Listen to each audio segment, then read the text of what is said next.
Good morning student. आज हम हिंदी विषय का जो वारे हमदर्द ये लेसन पढ़ रहे थे, तो अभी आगे देखते हैं। रिश्तेदार जो दूसरे गांव से मिलने आते हैं, ऐसे में एक दिन एक टैक्सी कमरे के सामने आकर रुकी। उसमें से निकलकर एक आदमी आते ही मेरी छाती पर सिर रखकर औंधा पड़ रोने लगा और कहने लगा। अभी क्या हो गया कि जो लेखक है उसको क्या हो गया है, उसका पैर फ्रैक्चर है और वो अस्पताल में है। तो उनको देखने के लिए, हमदर्दी जताने के लिए सब लोग आते हैं। तो एक दूसरे ही गांव से कोई एक रिश्तेदार आते हैं। वो क्या, उनकी टैक्सी जो अस्पताल के कमरे के लेखक के कमरे के सामने रुक जाती है। इसमें से वो एक आदमी निकलता है और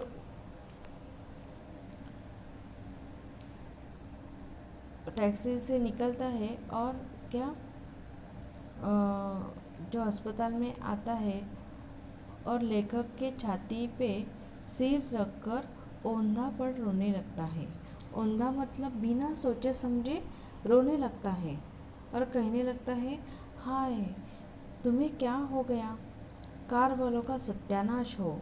मैंने दिल में कहा कि मुझे जो हुआ सो हुआ, पर तू क्यों रोता है, तुझे क्या हुआ। वो थोड़ी देर मेरी छाती में मुंह गड़ाए रोता रहा। अभी क्या है, वो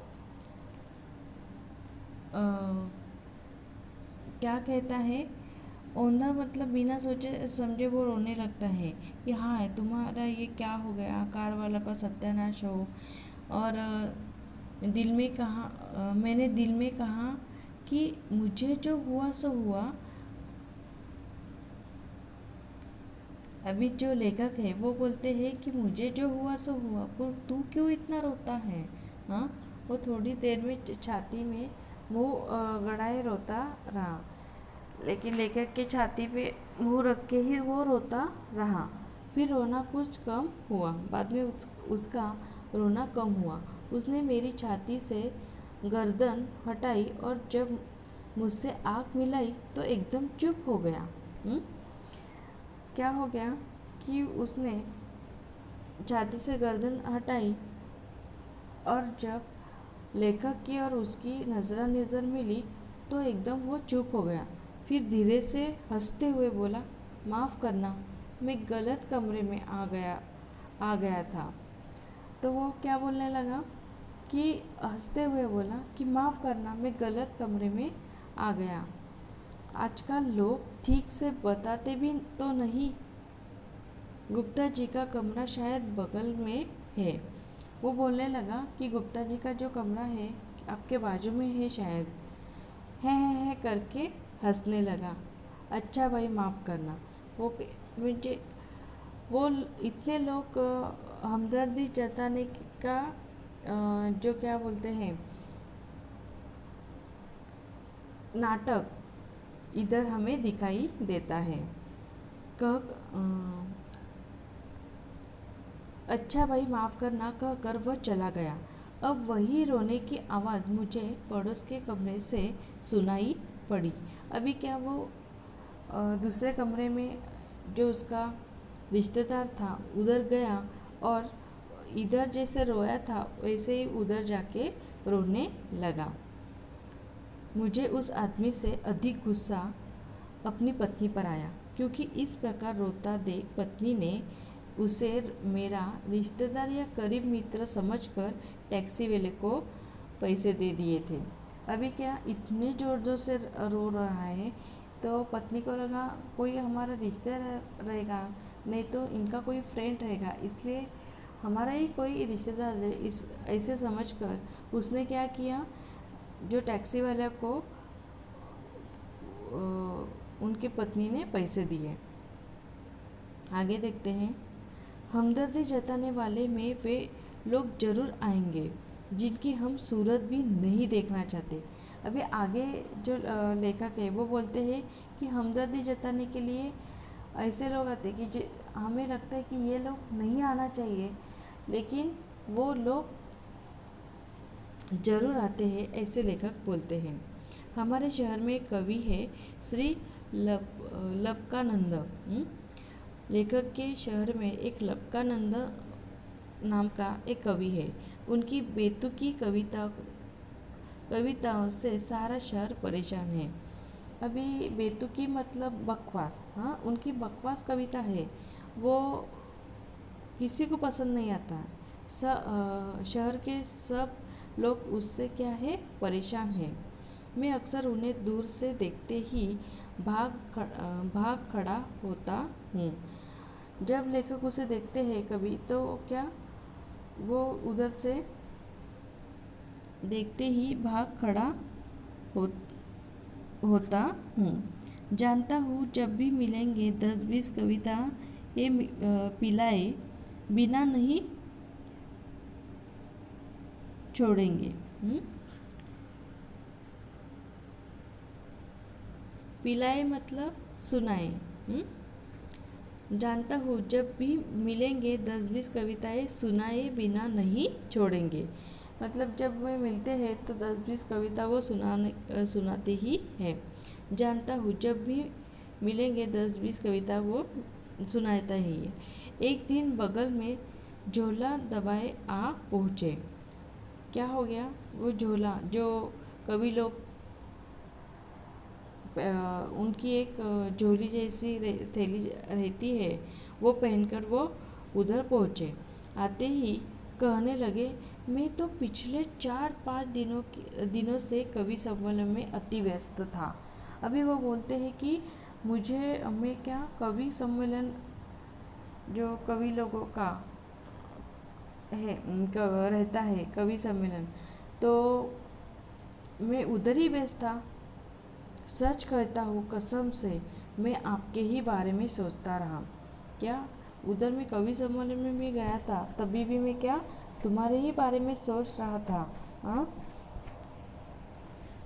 ऐसे वो बोल रहे हैं।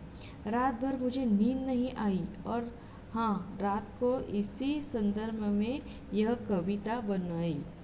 अभी वो बोल रहे हैं कि सच कह रहा हूँ कसम से कि मैं आपके ही बारे में सोचता रहा और रात भर मुझे क्या नींद नहीं आई, इसलिए मैंने क्या रात भर जग कर क्या ये कविता बनाई। यह कह झोले में से डायरी निकाली और लगे सुनाने। उन्होंने अपने झोले से डायरी निकाली और कविता सुनाने लगे। असम की राजधानी है शिलोंग। असम की राजधानी है शिलोंग। मेरे दोस्त की टूट गई है टोंग। मोटर वाले तेरी ही साइड थी रॉन्ग। ऐसे करके उन्होंने ये कविता बनाई। कविता सुना कर वे मुझे ऐसे देख रहे थे मानो उनकी एक आँख पूछ रही है, कहो कविता कैसी रही, और दूसरी आँख पूछ रही है, बोल बेटा अब भी मुझसे भागेगा। अभी एक आँख क्या बोल रही है उनकी कि मेरी कविता अच्छी है, बोल बेटा अब भी नहीं, एक कविता बोल रही है, एक उनकी आँख बोल रही है कि कहो कविता कैसे रही। मुझे ये कविता आपको कैसी लगी, अच्छी लगी ना, ऐसे उनको बोलना है। और दूसरी आँख पूछ रही है, बोल बेटा अब भी मुझसे भागेगा। तुझे क्या, तू किधर भागेगा, मेरी कविता तो तुझे सुननी ही पड़ेगी, ऐसे वो बोल रहे हैं। मैंने जल्दी से चाय पिलाई और फिर कविताएं सुनने का वादा कर बड़ी मुश्किल से विदा किया।